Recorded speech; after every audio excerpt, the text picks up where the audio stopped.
नमस्कार दोस्तों, रतन GS classes में एक बार फिर से आप सभी का तहे दिल से हार्दिक हार्दिक अभिनंदन और स्वागत है। दोस्तों, पिनाकल पब्लिकेशन का एसएससी सामान्य अध्ययन की पुस्तक जो कि 4th एडिशन की पुस्तक है और इसमें 6500 प्लस टीसीएस एमसीक्यू क्वेश्चंस हैं।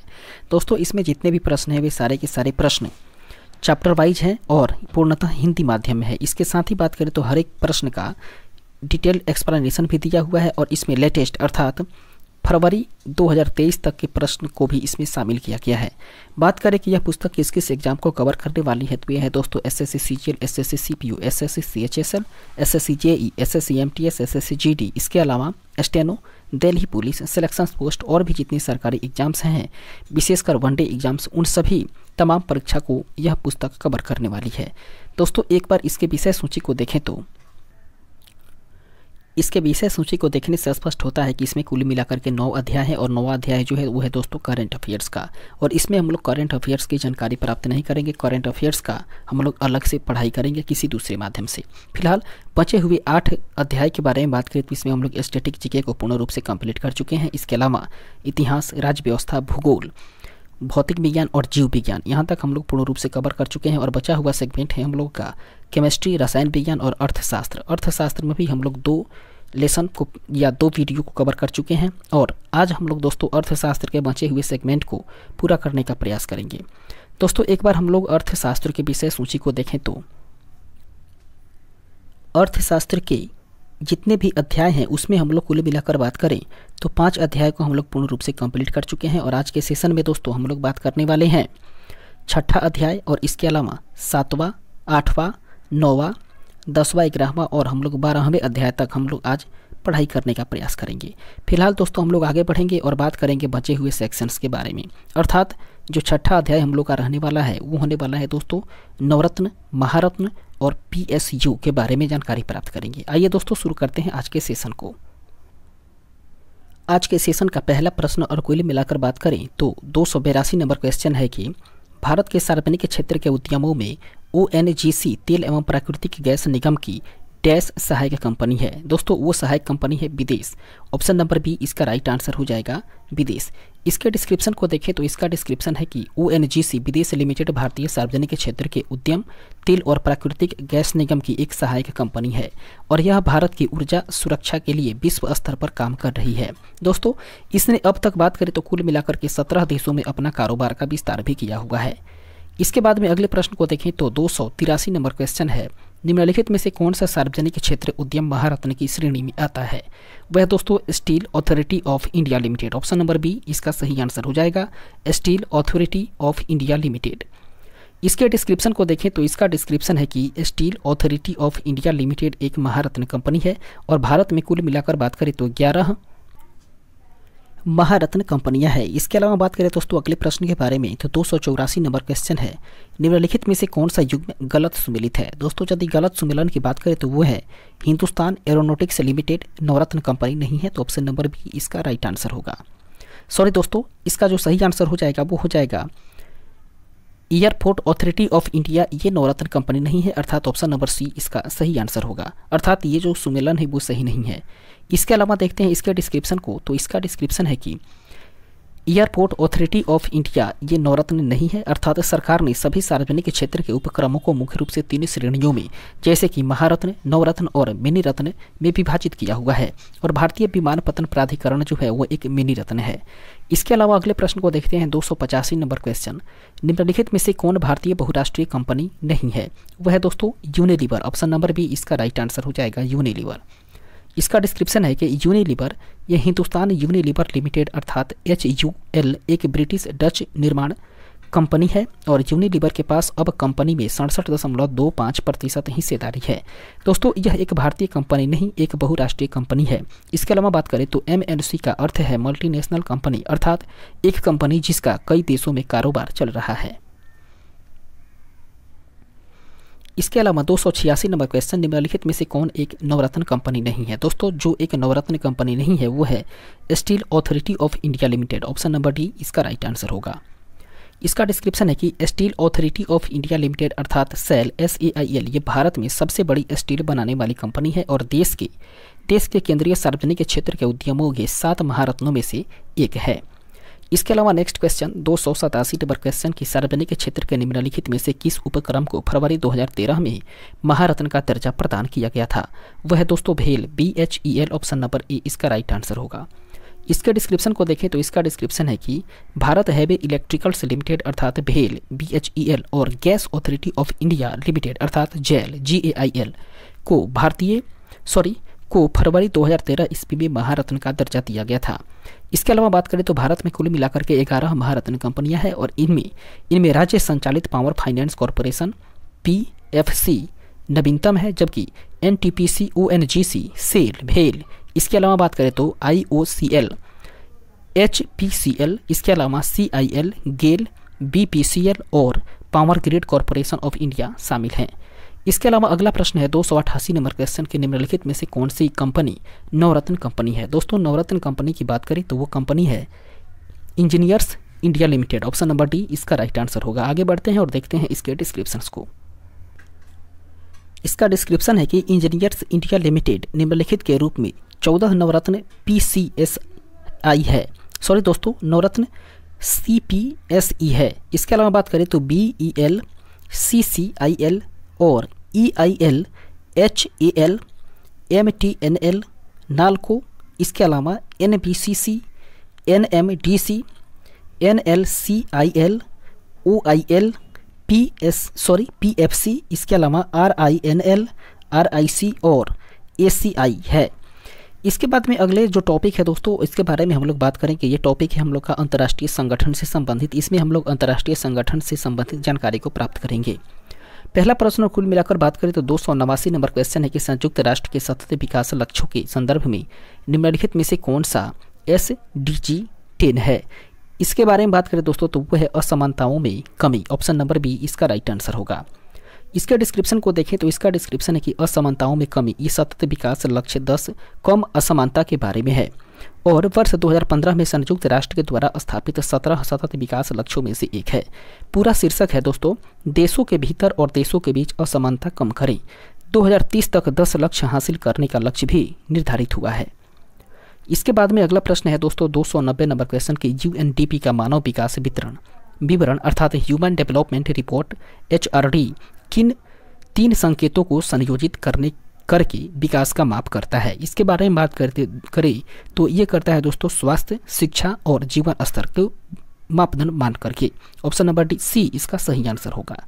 इसके डिस्क्रिप्शन को देखें तो इसका डिस्क्रिप्शन है कि UNDP की मानव विकास रिपोर्ट अर्थात HDR ये स्वास्थ्य, शिक्षा और जीवन स्तर को मिला करके विकास को मापती है। इसके बाद में अगला प्रश्न है 291 नंबर क्वेश्चन की संयुक्त राष्ट्र के सतत विकास लक्ष्यों के संदर्भ में निम्नलिखित में से कौन सा युग्म गलत है? जो युग्म गलत है दोस्तों उसके बारे में बात करें तो वह है गुणवत्तापूर्ण शिक्षा लक्ष्य 3, ऑप्शन नंबर डी इसका राइट आंसर होगा। इसके डिस्क्रिप्शन को देखें तो इसका डिस्क्रिप्शन है कि गुणवत्तापूर्ण शिक्षा लक्ष्य 3 अर्थात सतत विकास लक्ष्य 4 SDG 4 गुणवत्तापूर्ण शिक्षा है। इसका उद्देश्य समावेशी और समान गुणवत्ता वाली शिक्षा सुनिश्चित करना और सभी के लिए आजीवन सीखने के अवसर को बढ़ावा देना है। इसके बाद में अगला प्रश्न है 292 नंबर क्वेश्चन के निम्नलिखित में से कौन सा देश विश्व व्यापार संगठन का सदस्य नहीं है? वह है दोस्तों ईरान देश है, अर्थात ईरान देश जो है वो विश्व व्यापार संगठन से संबंधित नहीं है। इसके डिस्क्रिप्शन को देखें तो इसका डिस्क्रिप्शन है कि वर्ष 2005 ईस्वी से ईरान को विश्व व्यापार संगठन में पर्यवेक्षक का दर्जा प्राप्त है, जबकि संयुक्त राज्य अमेरिका ने WTO में शामिल होने के लिए ईरान की बोली को लगातार अवरुद्ध किया है। दोस्तों अन्य सभी विश्व व्यापार संगठन के सदस्य हैं। और इजराइल के बारे में बात करें तो इजराइल जो है दोस्तों वो 21 अप्रैल वर्ष 1995 ईस्वी से इसका सदस्य बना हुआ है। इसके बाद आगे बढ़ते हैं, देखते हैं अगले प्रश्न को। इसके बचे हुए और डिस्क्रिप्शन को देखें तो गिनी के बारे में बात करते हैं। दोस्तों गिनी जो है वो 25 अक्टूबर वर्ष 1995 से सदस्य बना, जबकि नार्वे 1 जनवरी वर्ष 1995 से इसका सदस्य बना है। इसके अलावा अगला प्रश्न है कि किस संगठन ने एक मानव विकास रिपोर्ट को प्रकाशित की है? वह संगठन है दोस्तों UNDP, ऑप्शन नंबर डी इसका राइट आंसर होगा। इसका डिस्क्रिप्शन है कि मानव विकास रिपोर्ट अर्थात HDR संयुक्त राष्ट्र विकास कार्यक्रम UNDP की मानव विकास रिपोर्ट कार्यालय के द्वारा प्रकाशित एक वार्षिक रिपोर्ट है। इसके बाद में अगला जो टॉपिक है दोस्तों वो हम लोग का सरकारी योजनाओं से संबंधित है और इसमें हम लोग सरकारी योजना के बारे में जानेंगे। पहला प्रश्न और कुल मिलाकर बात करें तो 294 नंबर क्वेश्चन है कि महात्मा गांधी राष्ट्रीय ग्रामीण रोजगार गारंटी अधिनियम अर्थात मनरेगा 2005 ये प्रत्येक ग्रामीण परिवार को प्रतिवर्ष कितने दिनों का सुनिश्चित रोजगार प्रदान करता है। दोस्तों मनरेगा के तहत बात करें तो कुल मिलाकर 100 दिनों का रोजगार देने का प्रावधान किया गया है। ऑप्शन नंबर ए इसका राइट आंसर होगा 100 दिन। इसके डिस्क्रिप्शन को देखें तो कह रहा है कि वर्ष 2009 ईस्वी में महात्मा गांधी राष्ट्रीय ग्रामीण रोजगार गारंटी अधिनियम या मनरेगा एक भारतीय श्रम कानून और सामाजिक सुधार उपाय है जिसका उद्देश्य काम के अधिकार की गारंटी देना है। दोस्तों इसे वर्ष 2006 ईस्वी में लॉन्च किया गया था और मनरेगा हर ग्रामीण परिवार को हर साल कम से कम 100 दिनों का रोजगार प्रदान करता है। इसके अलावा अगला क्वेश्चन है 295 नंबर प्रश्न की स्वयं जयंती ग्राम स्वरोजगार योजना कब शुरू की गई थी। दोस्तों इसकी शुरुआत वर्ष 1999 में की गई थी। ऑप्शन नंबर बी इसका राइट आंसर होगा। इसका डिस्क्रिप्शन है कि SGSY 1 अप्रैल वर्ष 1999 ईस्वी को शुरू किया गया था और वर्तमान में लागू किया जा रहा है, एकमात्र स्वरोजगार कार्यक्रम है।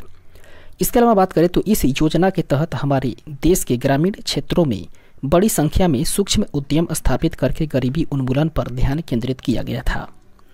अगला प्रश्न 296 नंबर क्वेश्चन के निम्नलिखित में से कौन भारत में रोजगार सृजन कार्यक्रम है। दोस्तों वह है स्वर्ण जयंती शहरी रोजगार। ऑप्शन नंबर ए इसका सही आंसर होगा। इसके डिस्क्रिप्शन को देखें तो इसका डिस्क्रिप्शन है कि दिसंबर वर्ष 1997 ईस्वी में शुरू किए गए SJSRY के 2 घटक हैं जिसका नाम शहरी स्वरोजगार कार्यक्रम और शहरी मजदूरी रोजगार कार्यक्रम है। दोस्तों केंद्र और राज्यों के बीच में SJSRY को 75:25 के आधार पर वित्त पोषित किया जाता है। इसके अलावा बात करें तो वर्ष 2009-10 में इसे नया रूप भी दिया गया।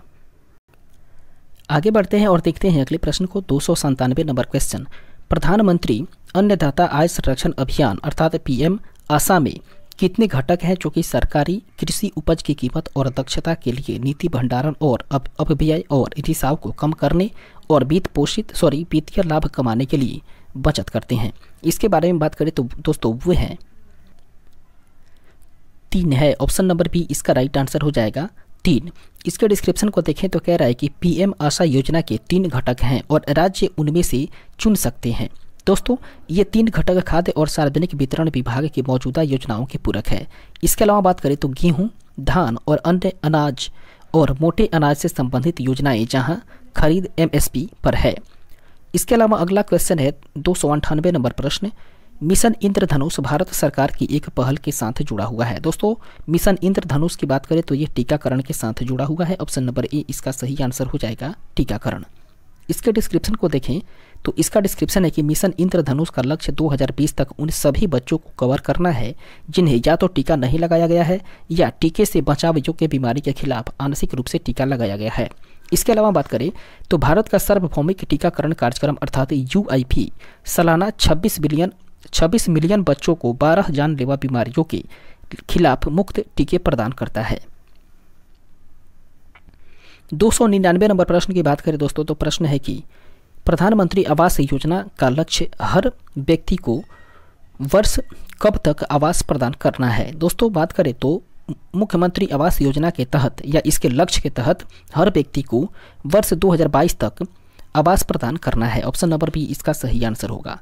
इसके डिस्क्रिप्शन को देखें तो कह रहा है कि PMAY योजना भारत सरकार के द्वारा प्रदान की गई एक पहल है जिसका उद्देश्य शहरी गरीबों को किफ़ायती आवास प्रदान करना है। इसके अलावा मिशन वर्ष 2022 तक सभी के सभी आवास उपलब्ध कराना है और उस समय तक राष्ट्र अपनी स्वतंत्रता के 75 वर्ष भी पूरा कर लेगा।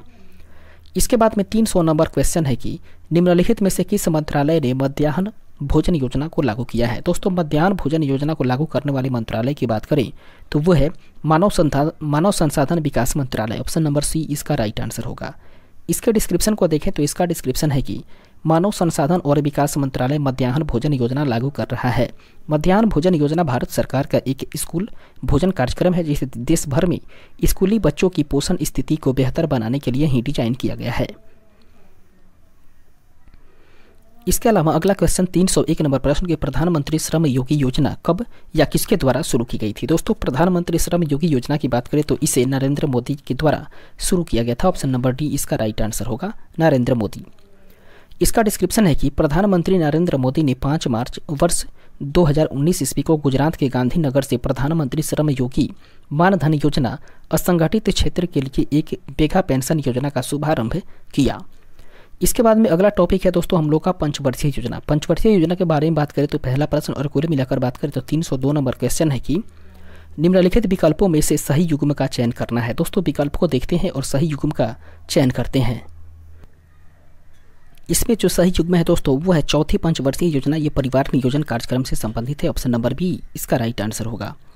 इसके डिस्क्रिप्शन को देखें तो इसका डिस्क्रिप्शन है कि चौथी पंचवर्षीय योजना जिस आयोजना का काल रहा था वर्ष 1994 से लेकर के वर्ष 1974 से लेकर के 1979 ईस्वी तक। इसके मुख्य फोकस की बात करें तो इसका मुख्य फोकस था दोस्तों परिवार नियोजन कार्यक्रम और पहली पंचवर्षीय योजना का समय अवधि रहा था 1951 से 1956 और जबकि ये हेरोड डोमर मॉडल पर आधारित था और इसका मुख्य फोकस था दोस्तों कृषि पर विकास करना। इसके अलावा बात करें दोस्तों तो दूसरी पंचवर्षीय योजना का समय अवधि रहा था वर्ष 1956 से लेकर के 1961 ईस्वी तक और ये महालनोबिस मॉडल पर आधारित था जिसका मुख्य फोकस था दोस्तों उद्योग। इसके अलावा तीसरा पंचवर्षीय योजना जिसका समय अवधि रहा था वर्ष 1961 से 1966 और ये जॉन सेंडी और सुखमय चक्रवर्ती मॉडल पर आधारित था और इसका मुख्य फोकस था दोस्तों कृषि और गेहूं का उत्पादन। इसके अलावा 303 नंबर क्वेश्चन है कि निम्नलिखित में से कौन सा तथ्य पीसी महालनोबिस से संबंधित नहीं है जिन्होंने भारत की पंचवर्षीय योजनाओं के निर्माण में योगदान दिया था। इसके बारे में बात करें दोस्तों तो वह है कि महालनोबिस का जन्म जो है वो वर्ष 1983 ईस्वी में कोलकाता में हुआ था। यह जो कथन है वो सही नहीं है तो ऑप्शन नंबर डी इसका राइट आंसर हो जाएगा। ये जो है दोस्तों वो इनके योगदान से सहमत नहीं है। इसके बाद आगे बढ़ते हैं और देखते हैं इसके डिस्क्रिप्शन को। इसका डिस्क्रिप्शन है कि पीसी महालनोबिस जो कि एक भारतीय सांख्यिकीविद रहे हैं जिनका जन्म 28 जून वर्ष 1972 ईस्वी को कोलकाता में हुआ था और दोस्तों प्रश्न में दिया हुआ है 1983 जबकि ये कथन गलत है। फिलहाल आगे बढ़ते हैं देखते हैं कि उनसे संबंधित तथ्य के बारे में बात करें तो 1930 ईस्वी में प्रस्तावित महालनोबिस दूरी दो डेटा सेट के बीच में तुलना का एक उपाय था और वर्ष 1932 ईस्वी में भारतीय सांख्यिकी संस्था की भी स्थापना की गई जबकि भारत की दूसरी पंचवर्षीय योजना का जो समय अवधि रहा था वो वर्ष 1956 से लेकर के 1961 रहा था और इसी में इस्तेमाल किए गए फेल्डमैन महालनोबिस मॉडल का निर्माण किया गया जिससे कि देश के तेजी से औद्योगिकीकरण को बढ़ावा दिया गया। इसके अलावा बात करें तो वर्ष 1933 ईस्वी में Sankhya the Indian journal of statistics launch किया गया। इसके अलावा राष्ट्रीय नमूना सर्वेक्षण की स्थापना भी 1950 ईस्वी में की गई थी। इसके बाद में आगे बढ़ते हैं और देखते हैं अगले प्रश्न को। 304 नंबर क्वेश्चन है कि आत्मनिर्भरता के उद्देश्य को पहली बार किस पंचवर्षीय योजना में शामिल किया गया था। दोस्तों आत्मनिर्भरता के उद्देश्य को पहली बार तीसरी पंचवर्षीय योजना में शामिल किया गया था। ऑप्शन नंबर ए इसका राइट आंसर हो जाएगा तीसरी। इसका डिस्क्रिप्शन है कि आत्मनिर्भरता के उद्देश्य को पहली बार तीसरी पंचवर्षीय योजना जिसका समय अवधि रहा था वर्ष 1961 से 1966 ईस्वी के बीच में और उसी में इसे शामिल किया गया था। इसके अलावा प्रथम पंचवर्षीय योजना 1951 से 1956 तक रहा था और इसमें कृषि पर विकास का मुख्य फोकस रखा गया था जबकि दूसरी पंचवर्षीय योजना का समय अवधि रहा था वर्ष 1956 से 61 और इसमें मुख्य रूप से उद्योग पर फोकस किया गया था जबकि पांचवी पंचवर्षीय योजना की बात करें तो इसका समय अवधि रहा था वर्ष 1974 से 78 तक और इसमें गरीबी उन्मूलन पर ध्यान दिया गया था। इसके अलावा अगला क्वेश्चन है 305 नंबर प्रश्न और प्रश्न है कि वर्ष 2015 में योजना आयोग के स्थान पर किसका गठन किया गया है। दोस्तों वर्ष 2015 ईस्वी में योजना आयोग के स्थान पर नीति आयोग का गठन किया गया। ऑप्शन नंबर डी इसका राइट आंसर हो जाएगा नीति आयोग। आगे बढ़ते हैं और देखते हैं इसके डिस्क्रिप्शंस को। इसका डिस्क्रिप्शन है कि योजना आयोग को 1 जनवरी वर्ष 2015 ईस्वी को नीति अर्थात national institute for transforming India आयोग के द्वारा स्थापित या प्रतिस्थापित किया गया था। नीति आयोग ने अधिकतम शासन न्यूनतम सरकार की दृष्टि से परिकल्पना के लिए बॉटम अप दृष्टिकोण पर सहकारी संघवाद की भावना पर जोर दिया। इसके अलावा बात करें तो नीति आयोग के हब टीम इंडिया हब और नॉलेज एंड इनोवेशन हब अर्थात नाबीफिड अर्थात national bank for financial infrastructure of development ये भारतीय प्रतिस्पर्धा आयोग 14 अक्टूबर वर्ष 2003 और मौद्रिक नीति समिति 27 जून 2016 से प्रभावी है। इसके बाद में अगला प्रश्न है दोस्तों 306 नंबर क्वेश्चन कि भारत में कौन सी पंचवर्षीय योजना मुख्य रूप से गरीबी हटाओ रोजगार के अवसरों के सृजन और अन्य उद्देश्यों के साथ कृषि उत्पादन पर केंद्रित थी। दोस्तों भारत की वो 5वीं पंचवर्षीय योजना रही थी। ऑप्शन नंबर ए इसका सही आंसर होगा। इसके डिस्क्रिप्शन को देखें तो इसका डिस्क्रिप्शन है कि 5वीं पंचवर्षीय योजना, इसकी अवधि वर्ष 1974 से वर्ष 1979 ईस्वी तक रही थी और इस योजना को वर्ष 1978 ईस्वी में नवनिर्वाचित मोरारजी देसाई की सरकार के द्वारा समाप्त कर दिया गया था। इसके अलावा वर्ष 1975 ईस्वी में विद्युत आपूर्ति अधिनियम में संशोधन भी किया गया और वर्ष 1975 ईस्वी में एक 20 बिंदु कार्यक्रम शुरू किया गया। दोस्तों, न्यूनतम आवश्यकता कार्यक्रम अर्थात MNP और भारतीय राष्ट्रीय जलमार्ग प्रणाली की भी शुरुआत की गई। इसके अलावा अगला क्वेश्चन है 307 नंबर प्रश्न के द्वितीय पंचवर्षीय योजना में किस क्षेत्र पर विशेष बल दिया गया था। दोस्तों, द्वितीय पंचवर्षीय योजना के बारे में बात करें तो उसमें उद्योग पर विशेष बल दिया गया। ऑप्शन नंबर डी इसका राइट आंसर हो जाएगा, उद्योग। इसका डिस्क्रिप्शन है कि दूसरी पंचवर्षीय योजना, जिसका समय अवधि रहा था वर्ष 1956 से 61 तक, और इस योजना में ही तेजी से औद्योगिकीकरण और सार्वजनिक क्षेत्र पर जोर दिया गया।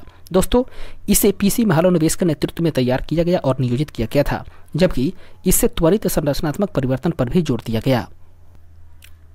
इसके अलावा बात करें तो सरकार ने इस योजना के तहत घरेलू उद्योगों की रक्षा के लिए आयात पर शुल्क लगाया और लक्षित विकास दर 4.5% थी और वास्तविक विकास दर 4.27% अर्थात अपेक्षा से थोड़ी कम थी।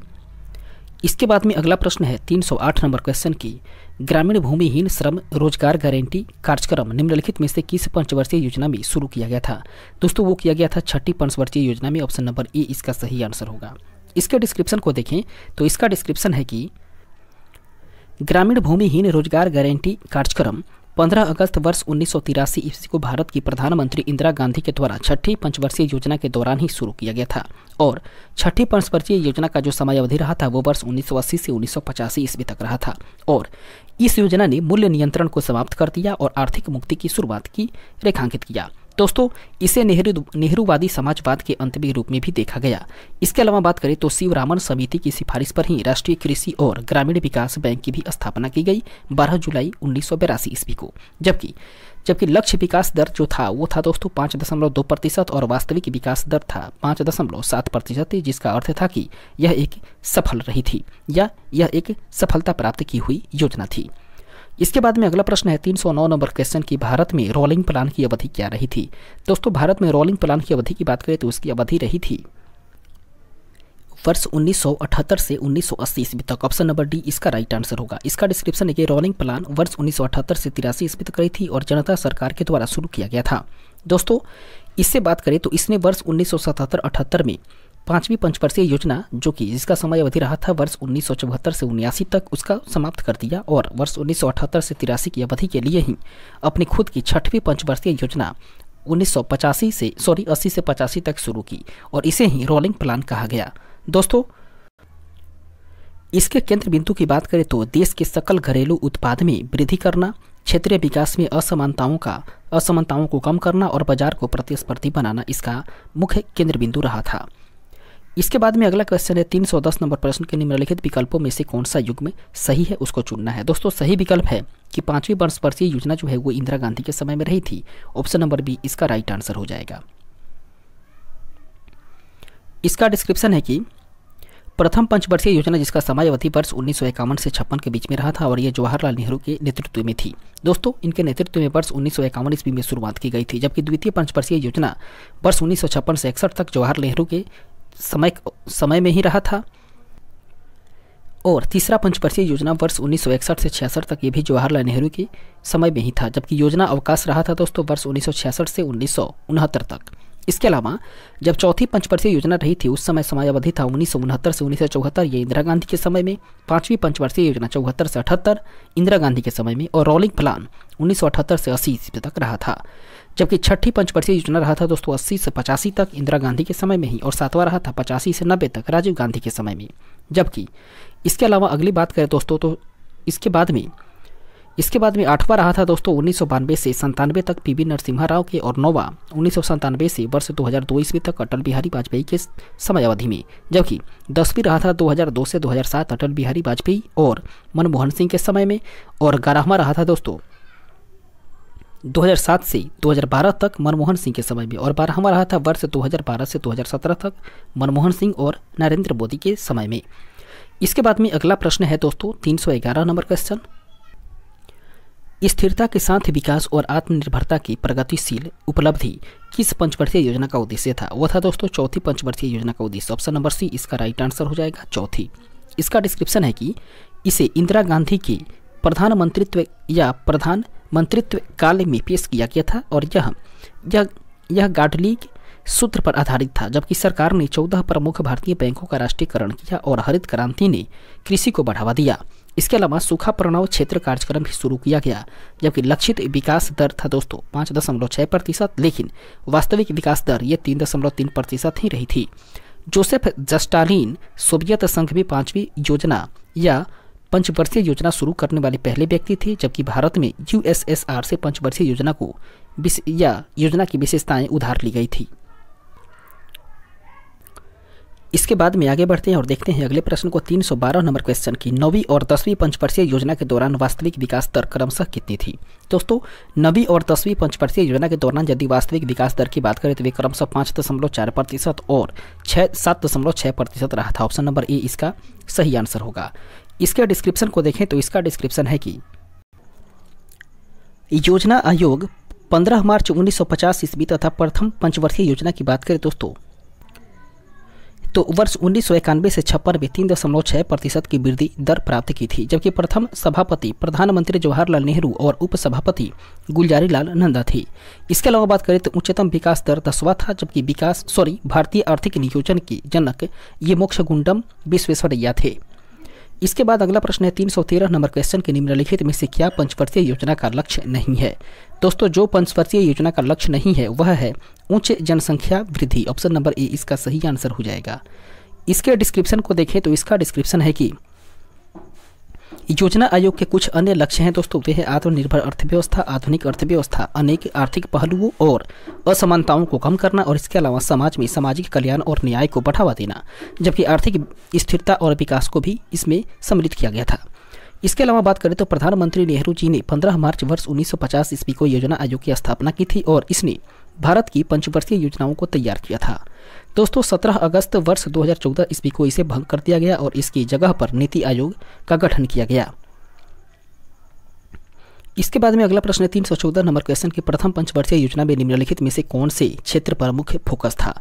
दोस्तों प्रथम पंचवर्षीय योजना की बात करें तो इसमें कृषि क्षेत्र पर मुख्य रूप से फोकस किया गया था। ऑप्शन नंबर बी इसका सही आंसर हो जाएगा, कृषि क्षेत्र। इसका डिस्क्रिप्शन है कि प्रथम पंचवर्षीय योजना वर्ष 1951 से 1956 तक प्रधानमंत्री जवाहरलाल नेहरू के शासनकाल में रहा था। कृषि क्षेत्र पर इस पर ध्यान केंद्रित किया गया था। दोस्तों खाद्यान्न उत्पादन में आत्मनिर्भरता प्राप्त करने के लिए ही बांध और सिंचाई में निवेश, इसके अलावा हैरोल्ड रोमर मॉडल पर आधार रखा गया था। जबकि दूसरी पंचवर्षीय योजना की बात करें तो ये रहा था दोस्तों वर्ष 1956 से 1961 ईस्वी तक और ये जवाहरलाल नेहरू के शासनकाल में ही रहा था। दोस्तों इसमें तेजी से औद्योगिकीकरण और सार्वजनिक क्षेत्र महालनोबिस मॉडल पर आधारित था, इस पर इसे जोर दिया गया था। जबकि 8वीं पंचवर्षीय योजना की बात करें तो इसका समयावधि रहा था वर्ष 1992 से 97 तक और ये पीवी नरसिम्हा राव के शासनकाल में था और इसमें उद्योगों के आधुनिकीकरण को बढ़ावा दिया गया था। इसके बाद में यदि अगले प्रश्न को देखें तो 315 नंबर क्वेश्चन है कि नीति आयोग द्वारा प्रतिस्थापित किए जाने से पूर्व इनमें से किस संगठन के द्वारा लकड़ावाला सूत्र का प्रयोग करके बेरोजगारी से संबंधित आंकड़ों को संकलित किया जाता था? दोस्तों इसमें था योजना आयोग। ऑप्शन नंबर डी इसका राइट आंसर हो जाएगा, योजना आयोग। इसके डिस्क्रिप्शन को देखें तो इसका डिस्क्रिप्शन है कि योजना आयोग का गठन मार्च 1950 ईस्वी में किया गया था और इसने भारत की पंचवर्षीय योजना तैयार की थी। इसके अलावा बात करें तो 17 अगस्त वर्ष 2014 ईस्वी को इसे भंग कर दिया गया और नीति आयोग के द्वारा प्रतिस्थापित किया गया। दोस्तों नीति आयोग की स्थापना 1 जनवरी वर्ष 2015 ईस्वी को की गई थी, जबकि गरीबी का पहला आकलन जो है वो लकड़ावाला समिति ने किया था और इसका गठन वर्ष 1993 ईस्वी में किया गया था। इसके अलावा 316 नंबर क्वेश्चन है कि भारत की पंचवर्षीय योजना केंद्रीकृत आर्थिक और सामाजिक विकास कार्यक्रम में थे, जो कि कब प्रचलित या किसके द्वारा प्रचलित थे? दोस्तों इसके बारे में बात करें तो ये प्रचलित थे सोवियत संघ में। ऑप्शन नंबर ए इसका राइट आंसर हो जाएगा, सोवियत संघ।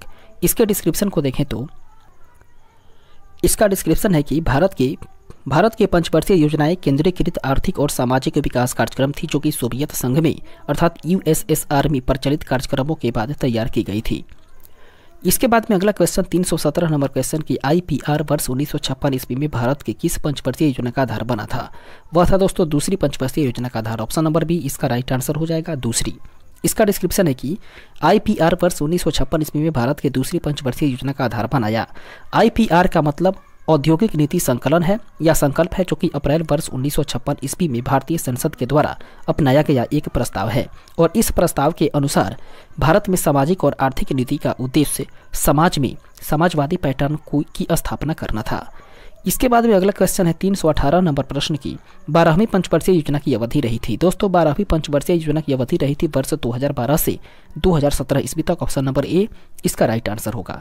इसका डिस्क्रिप्शन है कि 12वीं पंचवर्षीय योजना की अवधि 2015 से 17 रही थी और इसका नारा था तेज, सतत और अधिक समावेशी विकास। इसके बाद में अगला टॉपिक है हम लोग का भारतीय अर्थव्यवस्था, केंद्रीय समस्याएं और योजना से संबंधित। इससे संबंधित पहला प्रश्न और कुल मिलाकर बात करें तो 319 नंबर क्वेश्चन है कि निम्नलिखित में से कौन ई कॉमर्स का लाभ नहीं है? दोस्तों ई कॉमर्स का जो लाभ नहीं है उसके बारे में बात करें तो वो है कि ग्राहकों की आवश्यकताओं के लिए देर से प्रतिक्रिया। ऑप्शन नंबर बी इसका राइट आंसर होगा।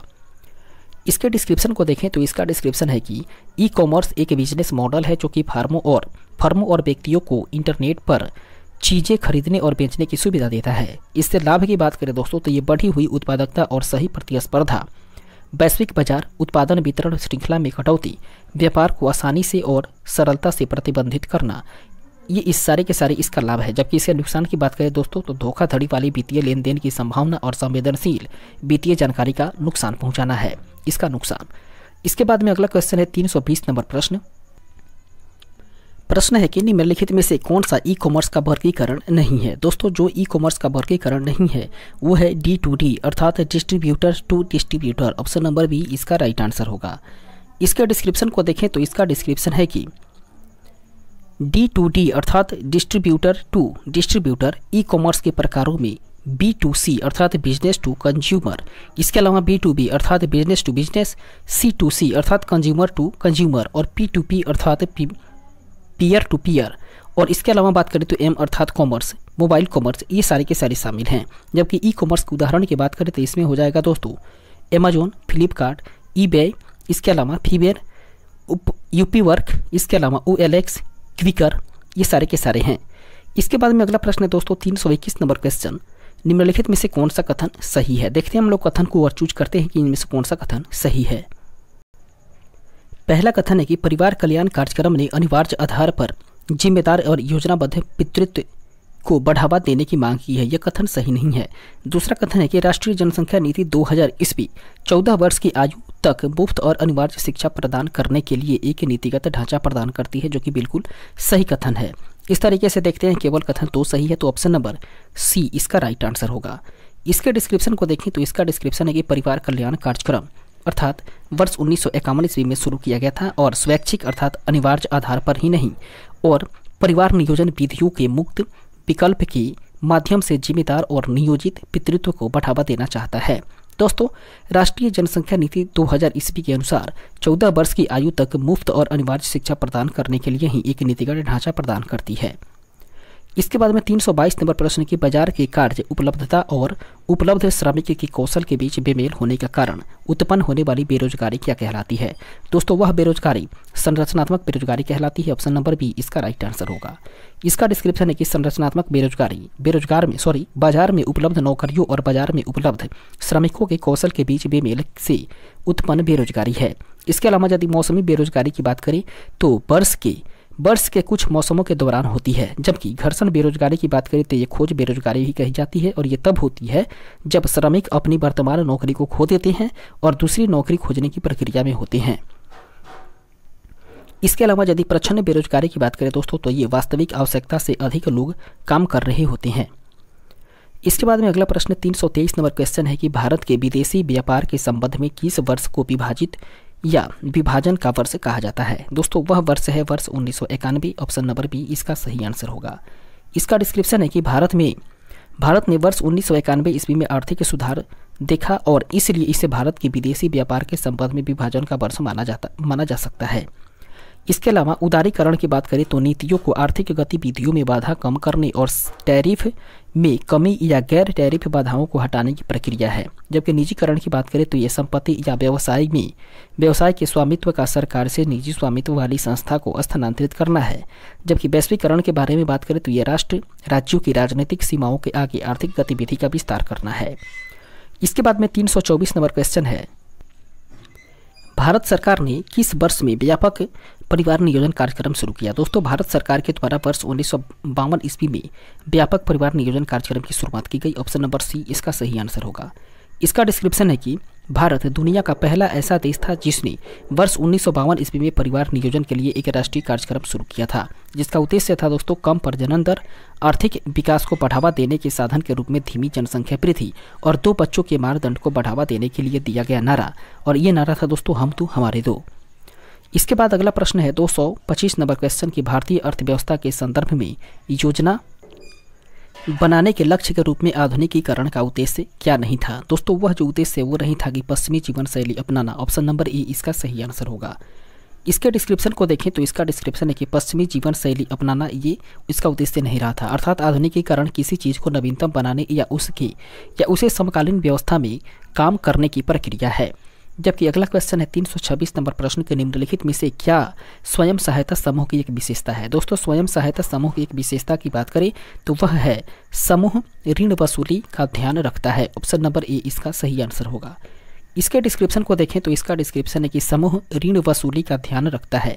स्वयं सहायता समूह वर्ष 2007 ईस्वी से शुरू हुआ एक वित्तीय मध्यस्थ समिति है जो कि आमतौर पर 18 से लेकर के 40 वर्ष की आयु के बीच की 10 से 25 स्थानीय महिलाओं से बनी होती है। इसके अलावा बात करें तो स्वयं सहायता समूह अर्थात SHG लोगों के अनौपचारिक संघ हैं जो कि अपनी जीवन स्थितियों में सुधार के तरीके खोजने के लिए एक साथ आने का विकल्प चुनते हैं।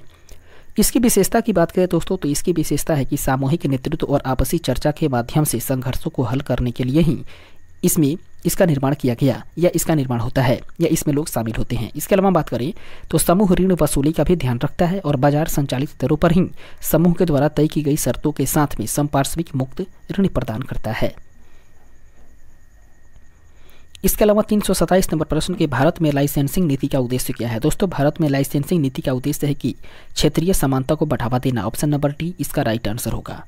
इसके डिस्क्रिप्शन को देखें तो इसका डिस्क्रिप्शन है कि क्षेत्रीय समानता को बढ़ावा देना अर्थात लाइसेंसिंग नीति का उद्देश्य पंचवर्षीय योजनाओं की प्राथमिकताओं के अनुसार ही निजी उद्योगों की स्थापना, विस्तार और स्वामित्व तथा उद्योगों में एकाधिकार की प्रवृत्ति को रोकना भी है।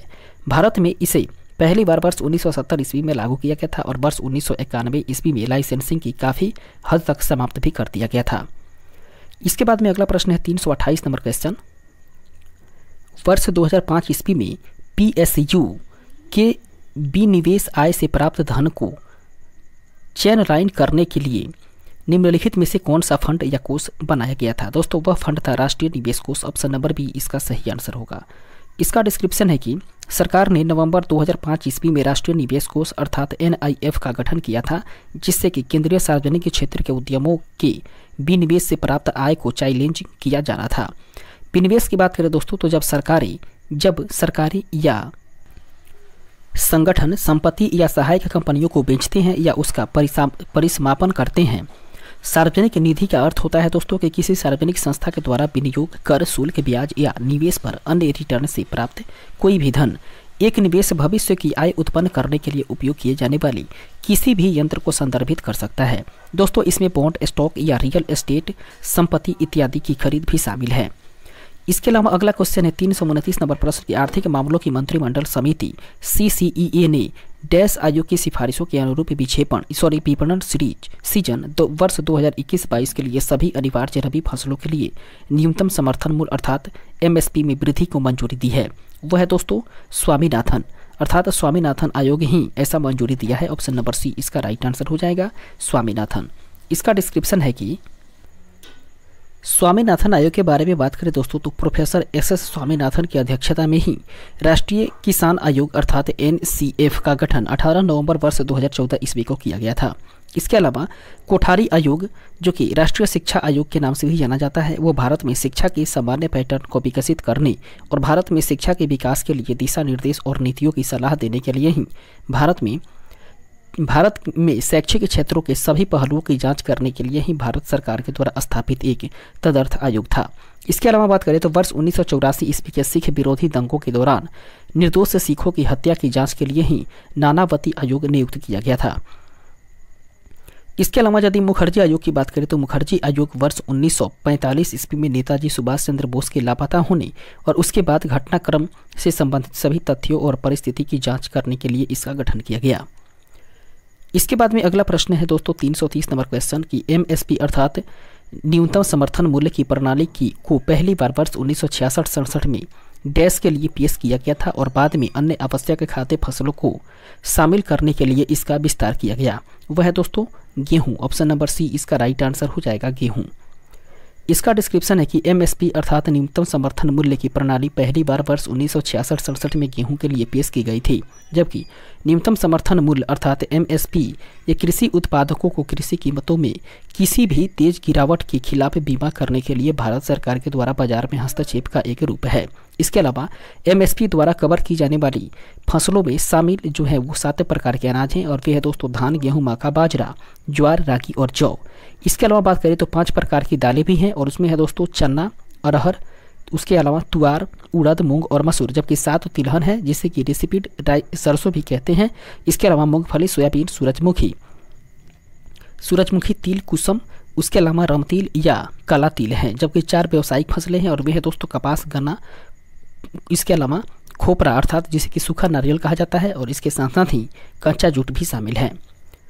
इसके बाद अगला प्रश्न है 331 नंबर क्वेश्चन की आर्थिक रूप से कमजोर वर्ग अर्थात ईडब्ल्यूएस श्रेणी के तहत केंद्र सरकार की नौकरियों में 10% आरक्षण उन व्यक्तियों के लिए उपलब्ध है जिसकी पारिवारिक आय कितना कम है। दोस्तों उनका पारिवारिक आय जो है वो 8 लाख से कम है। ऑप्शन नंबर बी इसका राइट आंसर होगा। इसका डिस्क्रिप्शन है कि आर्थिक रूप से कमजोर वर्ग अर्थात ईडब्ल्यूएस श्रेणी के तहत केंद्र सरकार की नौकरियों में 10% का आरक्षण उन व्यक्तियों के लिए उपलब्ध है जिसकी पारिवारिक आय जो है वो 8 लाख से कम है। इसके बाद में अगला क्वेश्चन है 332 नंबर प्रश्न के निम्नलिखित में से कौन नीति आयोग के अध्यक्ष हैं। दोस्तों नीति आयोग के अध्यक्ष जो हैं वे हैं Narendra Modi. Option number B इसका सही आंसर होगा। इसका डिस्क्रिप्शन है कि नरेंद्र मोदी नीति आयोग के अध्यक्ष है और नीति आयोग भारत सरकार का एक सार्वजनिक नीति थिंक टैंक है और इसका गठन 1 जनवरी वर्ष 2015 ईस्वी को किया गया था। इसके अलावा अगला प्रश्न 333 नंबर क्वेश्चन के निम्नलिखित में से कौन वर्ष 1996 ईस्वी में स्थापित विनिवेश आयोग उद्योग मंत्रालय अर्थात सार्वजनिक उद्यम विभाग के अध्यक्ष थे। वे थे दोस्तों जीवी रामकृष्ण। ऑप्शन नंबर डी इसका राइट आंसर हो जाएगा। इसके बाद में देखते हैं इसके डिस्क्रिप्शन को। तो इसका डिस्क्रिप्शन है कि जीवी रामकृष्ण वर्ष 1996 ईस्वी में स्थापित विनिवेश आयोग उद्योग मंत्रालय सार्वजनिक उद्यम विभाग के अध्यक्ष थे और इसे भारतीय सार्वजनिक उपक्रमों के क्रमिक निवेश की पहल, इसके अलावा पर्यवेक्षण, निगरानी और प्रचार करने के लिए ही स्थापित किया गया था।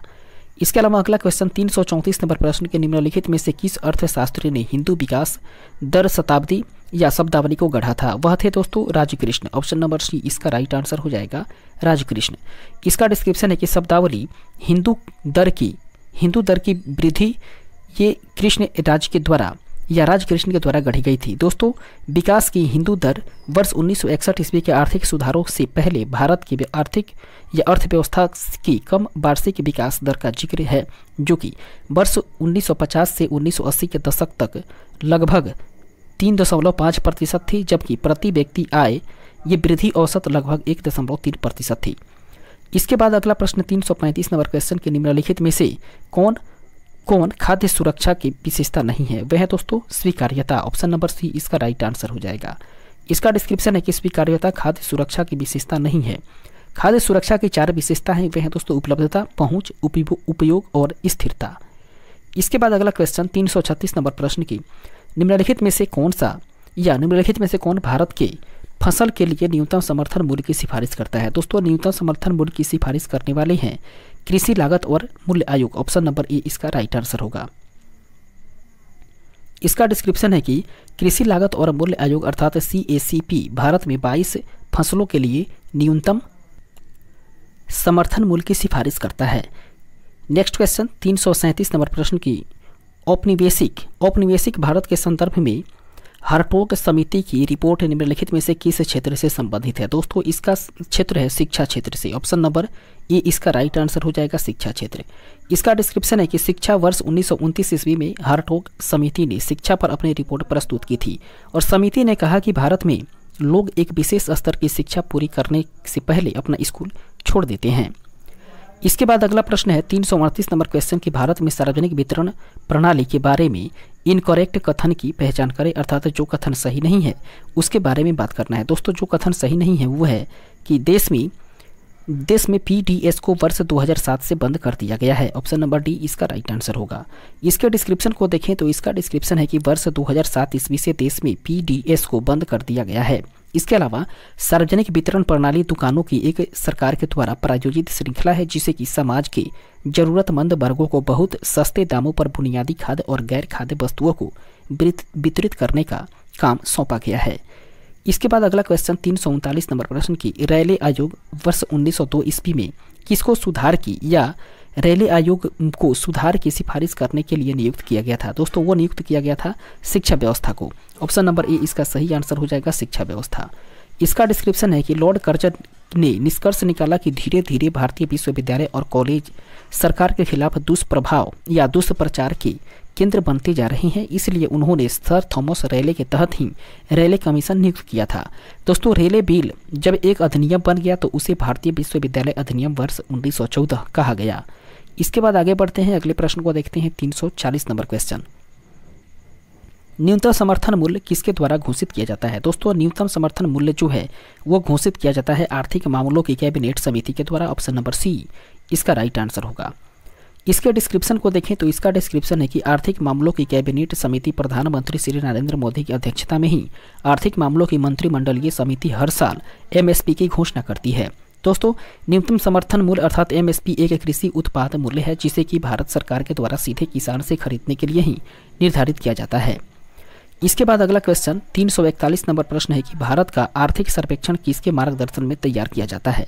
दोस्तों भारत का जो आर्थिक सर्वेक्षण है उसको तैयार किया जाता है मुख्य आर्थिक सलाहकार के। ऑप्शन नंबर डी इसका राइट आंसर हो जाएगा। इसके डिस्क्रिप्शन को देखें तो इसका डिस्क्रिप्शन है कि आर्थिक मामलों का विभाग वित्त मंत्रालय हर साल केंद्रीय बजट से ठीक पहले संसद में भारत का आर्थिक सर्वेक्षण प्रस्तुत करता है और इसे वित्त मंत्रालय से जुड़े मुख्य आर्थिक सलाहकार के मार्गदर्शन में ही तैयार किया जाता है। इसके अलावा अगला क्वेश्चन 342 नंबर प्रश्न कि भारत में खाद्यान्न का भंडार कौन बनाए रखता है? दोस्तों भारत में खाद्यान्न का भंडार बनाने वाले हैं एफसीआई। ऑप्शन नंबर डी इसका राइट आंसर होगा। इसका डिस्क्रिप्शन है कि एफसीआई अर्थात भारतीय खाद्य निगम एक सरकारी निकाय है जो कि उपभोक्ता मामले के मंत्रालय की खाद्य और सार्वजनिक वितरण के तहत काम करता है और इसका मुख्य कार्य भोजन की बफर स्टॉक को संग्रहित करना है। इसके बाद में अगला प्रश्न है 343 नंबर क्वेश्चन कि किस फसल के लिए न्यूनतम समर्थन मूल्य की बजाय उचित और लाभकारी मूल्य की घोषणा की जाती है? वह है दोस्तों गन्ना की फसल। ऑप्शन नंबर बी इसका राइट आंसर होगा, गन्ना फसल। इसके डिस्क्रिप्शन को देखें तो कह रहा है कि सरकार ने 22 अनिवार्य फसलों के लिए न्यूनतम समर्थन मूल्य अर्थात एमएसपी और गन्ने के लिए उचित और लाभकारी मूल्य अर्थात एफआरपी की घोषणा की। अनिवार्य फसलें जो है वह है खरीफ मौसम की 14 फसलें, 6 रबी फसलें और 2 अन्य व्यावसायिक फसलें शामिल हैं।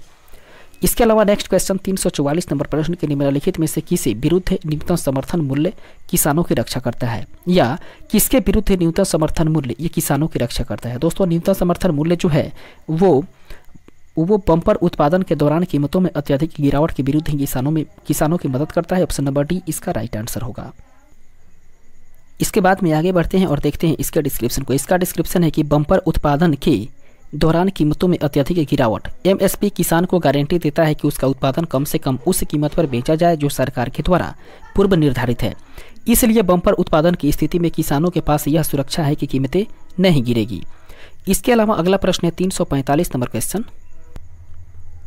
345 नंबर प्रश्न की भारत में कीमतों की वृद्धि के कारण सरकारी कर्मचारियों के महंगाई भत्ते को अनुक्रमिक करने के लिए निम्नलिखित में से किसका उपयोग किया जाता है? दोस्तों ये उपयोग किया जाता है उपभोक्ता मूल्य सूचकांक का। ऑप्शन नंबर बी इसका राइट आंसर हो जाएगा। इसके डिस्क्रिप्शन को देखें तो इसका डिस्क्रिप्शन है कि औद्योगिक महंगाई भत्ता अर्थात आईटीए केंद्र सरकार के सार्वजनिक क्षेत्र के कर्मचारियों पर लागू होता है। दोस्तों मुद्रास्फीति के बढ़ते स्तरों के प्रभाव को कम करने में मदद करने के लिए ही उपभोक्ता मूल्य सूचकांक के आधार पर सार्वजनिक क्षेत्र के कर्मचारियों के लिए औद्योगिक महंगाई भत्ता त्रैमासिक संशोधन से गुजरता है। इसके बाद अगला प्रश्न है 346 नंबर क्वेश्चन की वह बचत निधि जिसमें कर्मचारी के हित में नियोक्ता और कर्मचारी दोनों नियमित रूप से योगदान देते हैं, वह क्या कहलाती है? दोस्तों वह कहलाती है भविष्य निधि। ऑप्शन नंबर सी इसका राइट आंसर हो जाएगा, भविष्य निधि। इसका डिस्क्रिप्शन है कि भविष्य निधि अर्थात प्रोविडेंट फंड ईपीएफ ये सरकारी, सार्वजनिक या निजी क्षेत्र के संगठनों में काम करने वाले सभी कर्मचारियों के लिए बचत के मुख्य प्लेटफॉर्मों में से एक है और यह एक प्रकार की योजना है जिसमें किसी के वेतन का एक निश्चित हिस्सा काट लिया जाता है और नियोक्ता भी इसमें एक निश्चित राशि जोड़ता है और फिर पूरी राशि बचत खाते में डाल दिया जाता है। इसके बाद अगला क्वेश्चन है 347 नंबर प्रश्न की भारत सरकार के द्वारा गठित किस पैनल ने चीनी उद्योग के पूर्ण विनियंत्रण का सुझाव दिया था? वह पैनल है Rangarajan panel. Option number B इसका सही आंसर होगा। इसका डिस्क्रिप्शन है नवंबर 2012 ईस्वी में चीनी उद्योग के पूर्ण नियंत्रण के लिए भारत सरकार के द्वारा रंगराजन पैनल की स्थापना की गई थी और अप्रैल 2013 ईस्वी में सरकार ने चीनी के आंशिक विनियंत्रण की घोषणा की।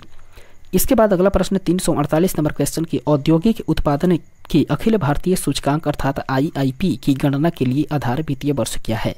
वह दोस्तों वर्ष 2011-12। ऑप्शन नंबर सी इसका सही आंसर होगा। इसका डिस्क्रिप्शन है कि अर्थशास्त्र में आधार वर्ष का उपयोग तुलना की शुरुआती बिंदु को निर्धारित करने के लिए किया जाता है। केंद्रीय सांख्यिकी कार्यालय अर्थात सीएसओ ने अखिल भारतीय औद्योगिक उत्पादन सूचकांक आईआईपी के आधार वर्ष को वर्ष 4-5 से संशोधित करके 12 मई 2017 को 2011-12 कर दिया। इसके अलावा अगला क्वेश्चन 349 नंबर प्रश्न की अटल टिंकरिंग लैब्स निम्नलिखित में से किस संस्था का द्वारा एक पहल है? दोस्तों यह है नीति आयोग के द्वारा। ऑप्शन नंबर डी इसका राइट आंसर हो जाएगा, नीति आयोग। इसका डिस्क्रिप्शन है कि अटल टिंकरिंग लैब्स ये national institutions for transforming India NITI Aayog की पहल है। दोस्तों इस योजना का उद्देश्य युवा के मन में जिज्ञासा, रचनात्मकता और कल्पनाओं को बढ़ावा देना और डिजाइन मानसिकता, इसके अलावा कंप्यूटेशनल सोच, अनुकूली शिक्षा, भौतिक कंप्यूटिंग जैसे कौशल विकसित करना आदि है। इसके बाद में आगे बढ़ेंगे और देखेंगे अगले प्रश्न को। 350 नंबर क्वेश्चन है कि मैनकीव के अर्थशास्त्र के सिद्धांतों के अनुसार किसी देश का जीवन स्तर देश के किस पर निर्भर करता है? वह दोस्तों वस्तुओं और सेवाओं के क्रय करने की क्षमता पर। ऑप्शन नंबर डी इसका राइट आंसर होगा। इसके डिस्क्रिप्शन को देखें तो इसका डिस्क्रिप्शन है कि मैनकीव का अर्थशास्त्र का 8वां सिद्धांत है कि किसी देश का जीवन स्तर उसकी वस्तुओं और सेवाओं का उत्पादन की क्षमता पर निर्भर करता है। अगला क्वेश्चन 351 नंबर प्रश्न के अर्थशास्त्र का कौन सा सिद्धांत कहता है कि देश उन चीज़ों का निर्यात करते हैं जिसका वे सर्वाधिक कुशलता से तथा प्रचुर मात्रा में उत्पादन कर सकते हैं? दोस्तों वह उत्पादन करता है हेक्सर-ओह्लीन मॉडल का। ऑप्शन नंबर बी इसका सही आंसर हो जाएगा।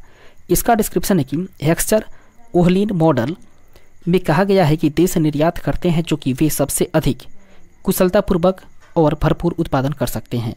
इसके अलावा अगला जो टॉपिक है वह है दोस्तों स्टॉक डिवेंचर और विदेशी व्यापार। इससे संबंधित पहला प्रश्न और कुल मिलाकर बात करें तो 352 नंबर क्वेश्चन किसी अर्थव्यवस्था के भुगतान संतुलन खाते का संबंध किससे होता है?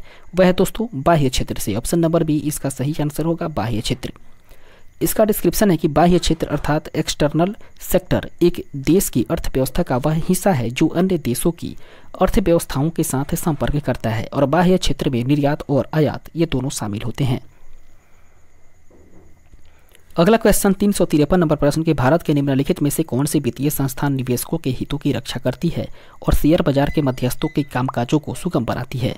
वह है दोस्तों वह है भारतीय प्रतिभूति और विनिमय बोर्ड। ऑप्शन नंबर डी इसका राइट आंसर होगा। इसके डिस्क्रिप्शन को देखें तो इसका डिस्क्रिप्शन है कि भारतीय प्रतिभूति और विनिमय बोर्ड एक वैधानिक निकाय और एक बाजार नियामक है जो कि भारत में प्रतिभूति बाजार को नियंत्रित करता है और इसे स्थापित की गई है दोस्तों 12 अप्रैल वर्ष 1992 ईस्वी को, जिसका मुख्यालय मुंबई में है।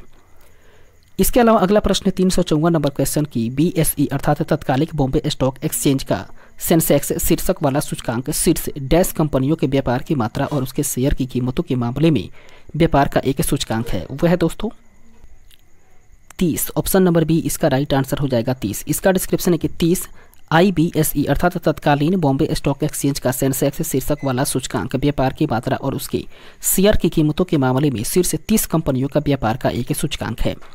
इसके अलावा बात करें तो सेंसेक्स का फुल फॉर्म सेंसिटिव इंडेक्स होता है और 1 जनवरी वर्ष 1986 ईस्वी को प्रकाशित BSE सेंसेक्स को भारत और घरेलू शेयर बाजारों की नब्ज के रूप में माना जाता है। इसके अलावा अगला प्रश्न है 355 नंबर क्वेश्चन की विदेशी मुद्रा विनिमय अधिनियम को बदलने के लिए विदेशी मुद्रा प्रबंधन अधिनियम किस वर्ष लागू किया गया था। दोस्तों वो लागू हुआ था वर्ष 1999 ईस्वी में। ऑप्शन नंबर ए इसका राइट आंसर होगा। इसका डिस्क्रिप्शन है कि संसद ने विदेशी मुद्रा विनिमय अधिनियम वर्ष 1973 ईस्वी को बदलने के लिए विदेशी मुद्रा प्रबंधन अधिनियम वर्ष 1999 ईस्वी को अधिनियमित किया है और यह अधिनियम 1 जून वर्ष 2000 ईस्वी को लागू हुआ था। अगला प्रश्न 356 नंबर क्वेश्चन की बॉम्बे स्टॉक एक्सचेंज एशिया की कौन सा स्टॉक एक्सचेंज है। दोस्तों बॉम्बे स्टॉक एक्सचेंज की बात करें तो एशिया का पहली स्टॉक एक्सचेंज है। ऑप्शन नंबर ए इसका राइट आंसर होगा।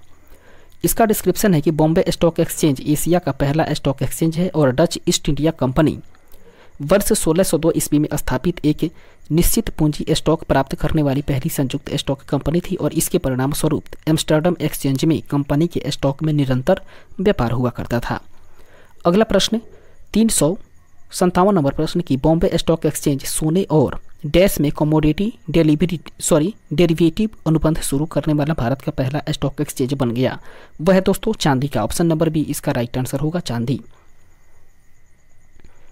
अगला इसका डिस्क्रिप्शन है कि बॉम्बे स्टॉक एक्सचेंज अर्थात BSE सोने और चांदी की कमोडिटी डेरिवेटिव अनुबंध शुरू करने वाले भारत का पहला स्टॉक एक्सचेंज बन गया। दोस्तों BSE की स्थापना 1875 ईस्वी में कपास व्यापारी प्रेमचंद रायचंद द्वारा की गई थी और यह दलाल स्ट्रीट मुंबई में स्थित है। दोस्तों यह एशिया का सबसे पुराना स्टॉक एक्सचेंज भी है।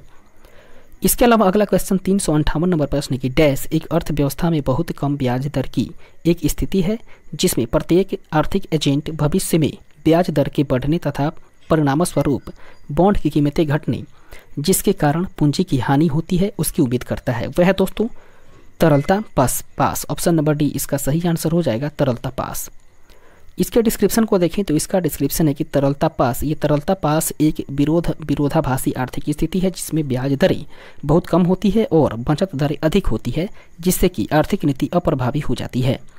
इसके अलावा अगला प्रश्न 359 नंबर क्वेश्चन की बॉम्बे स्टॉक एक्सचेंज अर्थात BSF में पहला exchange traded index derivative contract कारोबार किस वर्ष किया गया था। दोस्तों वो किया गया था वर्ष 2000 ईस्वी में। ऑप्शन नंबर ए इसका सही आंसर होगा। इसका डिस्क्रिप्शन है कि BSE ने 9 जून 2000 ईस्वी को भारत में पहला exchange traded index derivative contract यानी पूंजी बाजार बेंचमार्क इंडेक्स BSE सेंसेक्स पर फ्यूचर्स लॉन्च करके इतिहास रच दिया।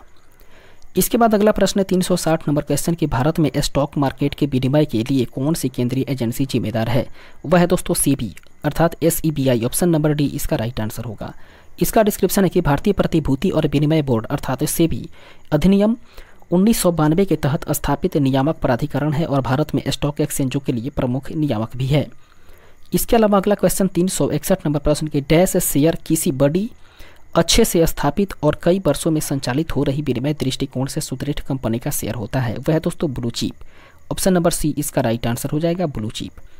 इसका डिस्क्रिप्शन है कि ब्लू चिप स्टॉक खरीदने के लिए लोकप्रिय स्टॉक हैं क्योंकि वे स्थिर कंपनियों का प्रतिनिधित्व करते हैं और जो अक्सर आकर्षित लाभांश का भी भुगतान करते हैं।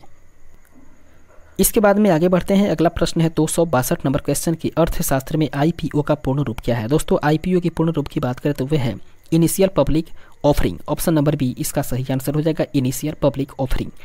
इसका डिस्क्रिप्शन है कि IPO का अर्थ होता है दोस्तों इनिशियल पब्लिक ऑफरिंग जब समाचार मीडिया की रिपोर्ट करता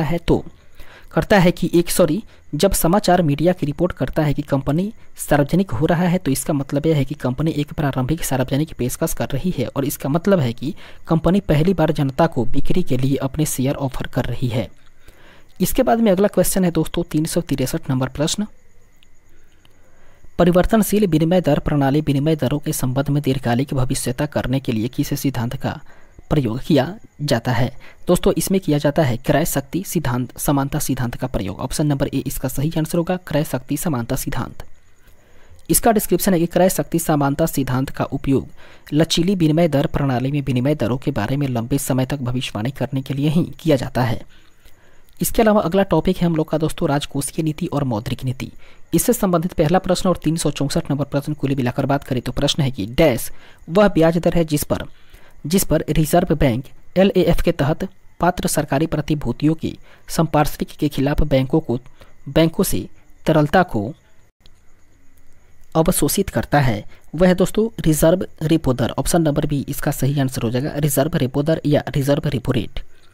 इसका डिस्क्रिप्शन है कि रिजर्व रेपो दर अर्थात बैंक दर केंद्रीय बैंकों द्वारा वाणिज्य बैंकों को धन उधार देने के लिए दी जाने वाली दर है। रेपो दर वह ब्याज दर है जिस पर किसी देश का केंद्रीय बैंक वाणिज्यिक बैंकों को पैसा उधार देता है। इसके अलावा बात करें तो स्टैंडिंग डिपॉजिट फैसिलिटी एक मौद्रिक उपकरण है जो कि बैंकों को बिना किसी संपार्श्विक के आरबीआई के साथ अपनी पहुंच तरलता को पार्क करने की अनुमति देता है। इसके अलावा मौद्रिक नीति के अन्य साधन जो है वह है दोस्तों मार्जिनल स्टैंडिंग फैसिलिटी, इसके अलावा लिक्विडिटी एडजस्टमेंट फैसिलिटी, और फिर अगला है दोस्तों cash reserve ratio, statutory liquidity ratio, और उसके बाद में दोस्तों ओपन मार्केटिंग ऑपरेशंस। इसके बाद अगला प्रश्न है 365 नंबर क्वेश्चन की भारत की वित्तीय स्थिरता को विकास परिषद के अध्यक्ष कौन है। दोस्तों भारत की वित्तीय स्थिरता और विकास परिषद के अध्यक्ष जो हैं वह है वित्त मंत्री। ऑप्शन नंबर ए इसका सही आंसर हो जाएगा, वित्त मंत्री। इसका डिस्क्रिप्शन है कि वित्तीय स्थिरता और विकास परिषद 2010 ईस्वी में कार्यकारी आदेश द्वारा गठित वित्त मंत्रालय के तहत एक गैर सांविधिक शीर्ष परिषद है। दोस्तों रघुराम राजन समिति वर्ष 2008 ईस्वी ने इसके निर्माण का प्रस्ताव रखा और इसकी अध्यक्षता वित्त मंत्री करते हैं दोस्तों, और इसकी उप समिति का नेतृत्व जो है वो आरबीआई के गवर्नर करते हैं। इसके बाद में अगला क्वेश्चन 366 नंबर प्रश्न के भारतीय अर्थव्यवस्था की FRBM अधिनियम 2003 में एफ का क्या अर्थ है। दोस्तों एफ का अर्थ है राजकोषीय। ऑप्शन नंबर बी इसका सही आंसर होगा, राजकोषीय। इसका डिस्क्रिप्शन है कि FRBM का फुल फॉर्म होता है दोस्तों fiscal responsibility and budget management, और यह अधिनियम अनुशासन को प्रेरित करने और व्यय और ऋण संबंधी चीज़ों का प्रतिबंध लगाने के लिए वर्ष 2003 ईस्वी में संसद के द्वारा पारित किया गया था। इसके अलावा बात करें तो वर्ष 2012 और 2015 ईस्वी में अधिनियम में उल्लेखनीय परिवर्तन भी किए गए थे। अगला प्रश्न 367 नंबर क्वेश्चन के डैश सरकार के कुल व्यय और उधार को छोड़कर उसकी कुल संप्राप्तियों के बीच का अंतर क्या है। दोस्तों इसमें बात करें तो उसका अंतर होता है राजकोषीय घाटा। ऑप्शन नंबर बी इसका सही आंसर हो जाएगा, राजकोषीय घाटा। इसके बाद में देखते हैं इसके डिस्क्रिप्शन को। इसका डिस्क्रिप्शन है कि राजकोषीय घाटा बराबर होता है कुल व्यय माइनस कुल प्राप्तियां, इसमें उधार को छोड़ करके।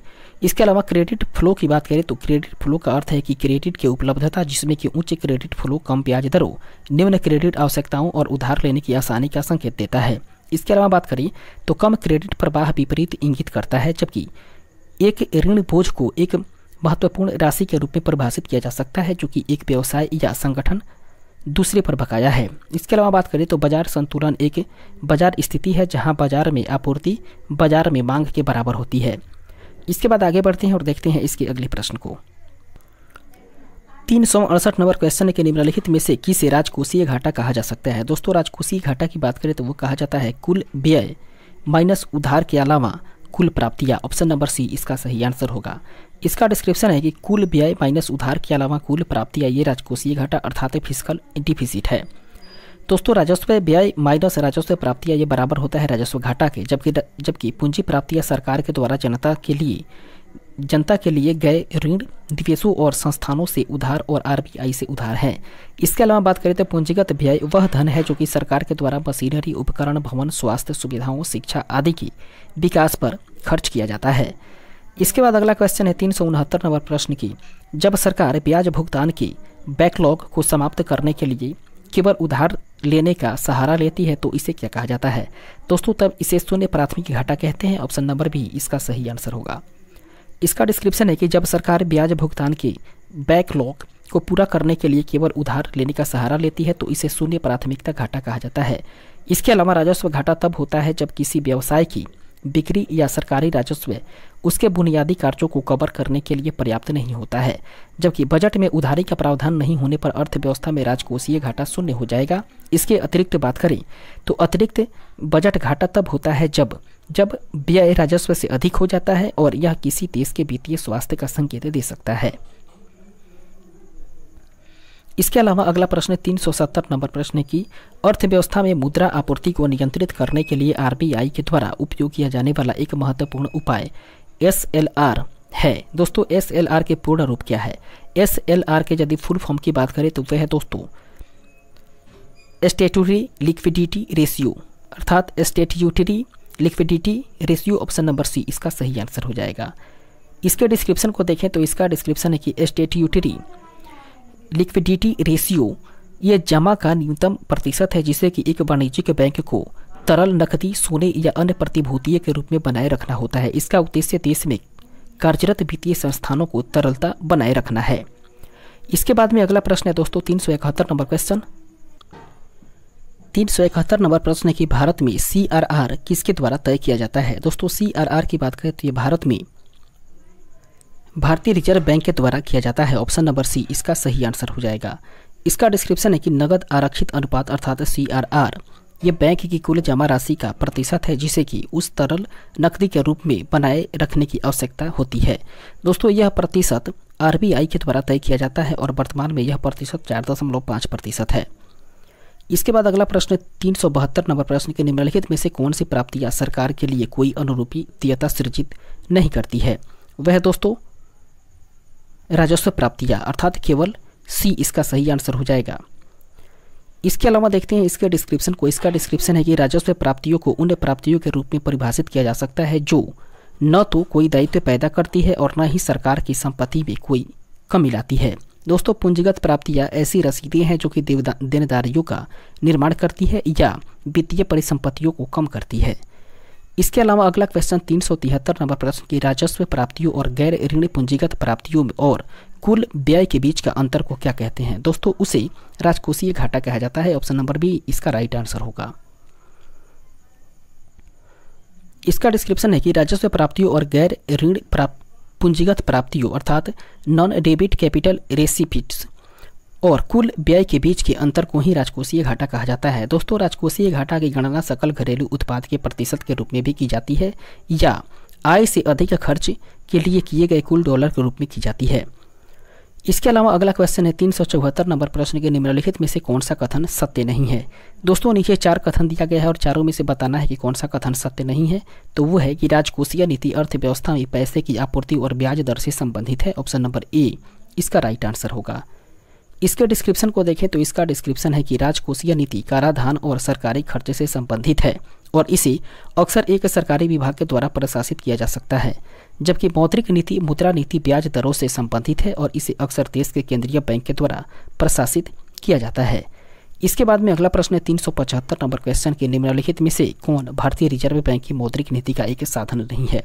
दोस्तों जो साधन नहीं है उसके बारे में बात करें तो वो है माल और सेवा कर अर्थात GST। ऑप्शन नंबर सी इसका राइट आंसर होगा। इसका डिस्क्रिप्शन है कि मौद्रिक नीति को नियंत्रित करने के लिए RBI के उपकरण जो हैं वह दोस्तों नगद आरक्षित अनुपात, वैधानिक तरलता अनुपात, बैंक दर, रेपो दर, रिवर्स रेपो दर और ओपन मार्केट ऑपरेशंस। इसके अलावा गुड्स एंड सर्विस टैक्स अर्थात GST वस्तुओं और सेवाओं की आपूर्ति पर लगाया जाता है, जबकि यह कर जो है वो 1 जुलाई वर्ष 2017 ईस्वी को लागू हुआ था। 5%, 12%, 18% और 28% के 4 टैक्स स्लैब GST के अंतर्गत आते हैं। इसके अलावा अगला प्रश्न है 376 नंबर क्वेश्चन के निम्नलिखित में से किसका उपयोग भारतीय रिजर्व बैंक की मौद्रिक नीति को लागू करने की प्राथमिक साधन के रूप में किया जाता है। वह दोस्तों रेपो दर। ऑप्शन नंबर ए इसका सही आंसर हो जाएगा, रेपो दर। इसका डिस्क्रिप्शन है कि रेपो रेट का उपयोग भारतीय रिजर्व बैंक की मौद्रिक नीति को लागू करने के प्राथमिक साधन के रूप में किया जाता है। दोस्तों एक पुनर्खरीद समझौता अर्थात रेपो दर मुख्य रूप से सरकारी प्रतिभूतियों के अल्पकालिक उधार का एक रूप है। इसके अलावा अगला क्वेश्चन है 377 नंबर प्रश्न के निम्नलिखित में से किस वर्ष में भारत सरकार ने मौद्रिक नीति समिति की स्थापना की थी। वो किए थे दोस्तों वर्ष 2016 में। ऑप्शन नंबर डी इसका राइट आंसर होगा। इसका डिस्क्रिप्शन है कि भारतीय रिजर्व बैंक अधिनियम वर्ष 1934 ईस्वी को वित्त अधिनियम भारत 2016 के द्वारा संशोधित किया गया था ताकि MPC का गठन किया जा सके। इसके अलावा बात करें तो जो भारत की मौद्रिक नीति को तय करने में आर्थिक पारदर्शिता और जवाबदेही लाएगा, जबकि यदि मुद्रास्फीति लगातार तिमाहियों के लिए निर्धारित सीमा से अधिक है तो समिति भारत सरकार के प्रति जवाबदेह है। इसके अलावा अगला क्वेश्चन 378 नंबर प्रश्न के एक सरकारी बजट एक वार्षिक वित्तीय विवरण है जो कि आगामी वित्त वर्ष के लिए अनुमानित सरकारी व्यय और अपेक्षित सरकारी प्राप्तियों या राजस्व की रूपरेखा तैयार करता है और इन अनुमानों की व्यवहार्यता के आधार पर ही निम्नलिखित में से कौन सा बजट का प्रकार नहीं है। दोस्तों इसके बारे में बात करें तो वह है दोस्तों अर्थव्यवस्था का बजट। ऑप्शन नंबर सी इसका सही आंसर होगा, अर्थव्यवस्था का बजट। इसका डिस्क्रिप्शन है कि अर्थव्यवस्था का बजट इन अनुमानों की कार्यवाहियाँ या व्यवहार्यता का आधार पर बजट 3 प्रकार के होते हैं। एक है दोस्तों संतुलित बजट, अधिशेष बजट और तीसरा है घाटे का बजट। बजट को संतुलित बजट कहा जाता है यदि अनुमानित सरकारी व्यय किसी विशेष वित्तीय वर्ष में अपेक्षित सरकारी प्राप्तियों के बराबर हो। इसके अलावा एक बजट को अधिशेष बजट भी कहा जाता है यदि अपेक्षित सरकारी राजस्व किसी विशेष वित्तीय वर्ष में अनुमानित सरकारी व्यय से अधिक हो। इसके अलावा बजट को घाटे का बजट भी कहा जाता है यदि अनुमानित सरकारी व्यय किसी विशेष वित्तीय वर्ष में अपेक्षित सरकारी राजस्व से अधिक हो। इसके अलावा अगला क्वेश्चन है 379 नंबर प्रश्न की राजकोषीय नीति की अवधारणा मूल रूप से डैश के विचारों पर आधारित है। वह है दोस्तों John Maynard Keynes. Option number C इसका सही आंसर होगा, जॉन मेनार्ड कीन्स। इसका डिस्क्रिप्शन है कि राजकोषीय नीति काफी हद तक ब्रिटिश अर्थशास्त्री जॉन मेनार्ड कीन्स के विचारों पर आधारित है, जिन्होंने तर्क दिया कि आर्थिक मंदी उपभोक्ता खर्च और कुल मांग के व्यावसायिक निवेश घटकों में कमी के कारण है। इसके अलावा अगला क्वेश्चन है 380 नंबर प्रश्न की निम्नलिखित में से कौन सा भारत का शीर्ष बैंकिंग संस्थान है जो कि मौद्रिक नीति को नियंत्रित करता है। वह है दोस्तों भारतीय reserve bank. Option number A इसका सही आंसर हो जाएगा, भारतीय रिजर्व बैंक। इसके डिस्क्रिप्शन को देखें तो इसका डिस्क्रिप्शन है कि भारतीय रिजर्व बैंक भारत का सर्वोच्च बैंकिंग संस्था है जो कि मौद्रिक नीति को नियंत्रित करता है। अगला क्वेश्चन 381 नंबर प्रश्न की यदि किसी अर्थव्यवस्था में मुद्रास्फीति लगातार बढ़ रही है तो केंद्रीय बैंक डैश हो सकता है। दोस्तों यदि किसी अर्थव्यवस्था में मुद्रास्फीति लगातार बढ़ रही है तो केंद्रीय बैंक जो है वो उसमें रेपो दर की वृद्धि हो जाएगी। ऑप्शन नंबर डी इसका सही आंसर हो जाएगा। इसका डिस्क्रिप्शन है कि अगर किसी अर्थव्यवस्था में मुद्रास्फीति लगातार बढ़ रही है तो केंद्रीय बैंक रेपो रेट बढ़ा सकता है। बढ़ी हुई रेपो दर बैंकों के लिए आरबीआई से उधार लेने के लिए एक निरुत्साह के रूप में कार्य करती है और अर्थव्यवस्था में कम मुद्रास्फीति या कम मुद्रा आपूर्ति स्फीति को नियंत्रित करने में मदद करती है। इसके अलावा अगला क्वेश्चन 382 नंबर प्रश्न की रेपो दर, रिजर्व रेपो दर तथा बैंक दर का निर्धारण कौन करता है। वह दोस्तों भारतीय रिजर्व बैंक करता है। ऑप्शन नंबर सी इसका सही आंसर होगा। इसका डिस्क्रिप्शन है कि मौद्रिक नीतियाँ भारतीय रिजर्व बैंक के द्वारा नियंत्रित की जाती है और इन नीतियों में रेपो दर, रिजर्व रेपो दर, रिवर्स रेपो दर, इसके अलावा बैंक दर शामिल हैं और इन करों को आरबीआई बाजार में तरलता के प्रवाह को बनाए रखने के लिए उपयोग करता है। अगला प्रश्न है 383 नंबर क्वेश्चन की मुद्रास्फीति को नियंत्रित करने के लिए आरबीआई के द्वारा निम्नलिखित में से किस मौद्रिक नीति उपकरण का उपयोग किया जाता है। वो किया जाता है दोस्तों रेपो दर का। ऑप्शन नंबर सी इसका सही आंसर हो जाएगा, रेपो दर। अगला प्रश्न है इसका डिस्क्रिप्शन है कि रेपो दर वह दर है जिस पर आरबीआई अपने ग्राहकों को आमतौर पर सरकारी प्रतिभूतियों की एवज में उधार देती हैं। रेपो दर में कमी से वाणिज्यिक बैंकों की सस्ती दर पर धन प्राप्त करने में मदद मिलती है और रेपो दर में वृद्धि से वाणिज्यिक बैंकों को धन प्राप्त करने के लिए हतोत्साहित किया जाता है क्योंकि दर बढ़ती है और महंगी हो जाती है। इसके बाद आगे बढ़ते हैं और फिर देखते हैं अगले प्रश्न को। अगला क्वेश्चन 384 नंबर प्रश्न के भारतीय मौद्रिक नीति समिति में कितने सदस्य हैं। दोस्तों भारतीय मौद्रिक नीति समिति में सदस्यों की संख्या की बात करें तो इसमें कुल मिलाकर के 6 सदस्य हैं। ऑप्शन नंबर ए इसका राइट आंसर होगा। इसका डिस्क्रिप्शन है कि मौद्रिक नीति समिति की बैठक में वापस में कम से कम 4 बार आयोजित की जाती है।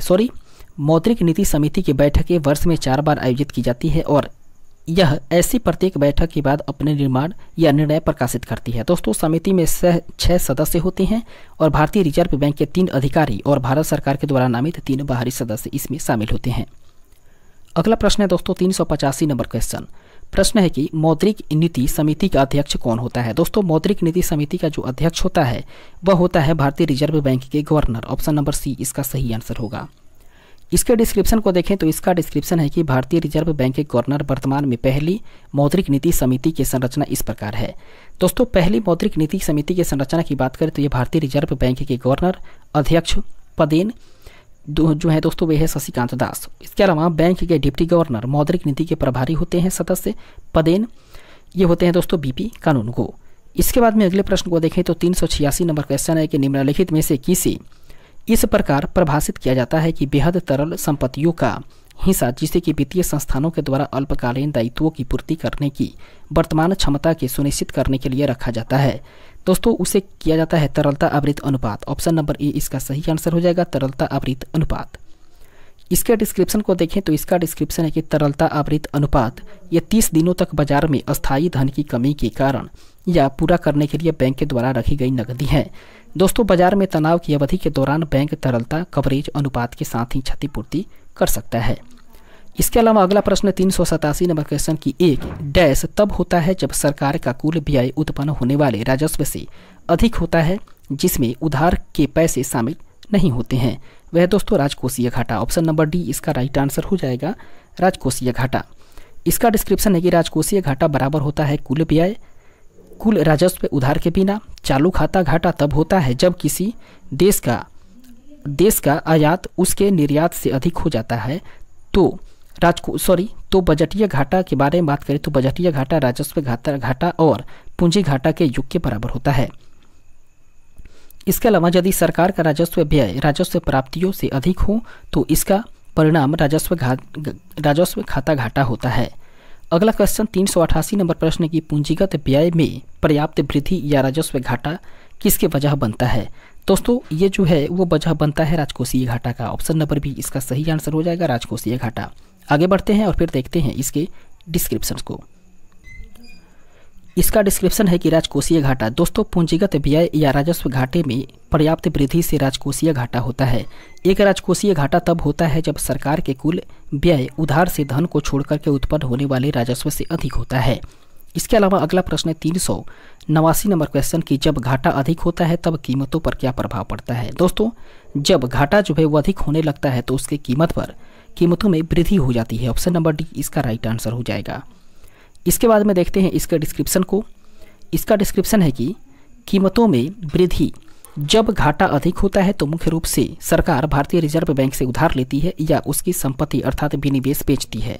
दोस्तों नए नोटों की छपाई ही एक विकल्प है जिससे बाजार में तरलता बढ़ जाती है और अंततः बाजार में मुद्रास्फीति की स्थिति के कारण बनती है और इस प्रकार से कीमतें जो है वो बढ़ जाती है। इस तरीके से दोस्तों इस प्रश्न के साथ ही हम लोग आज के सेशन को यहीं पर स्थगित करेंगे और फिर इसके बाद में जब हम लोग मिलेंगे तो अगले सेशन में विविध के साथ हम लोग इस पूरे के पूरे अर्थशास्त्र को फिनिश या कंप्लीट करने का प्रयास करेंगे। फिलहाल आज के सेशन में इतना ही, मिलेंगे अगले सेशन में, तब तक के लिए धन्यवाद।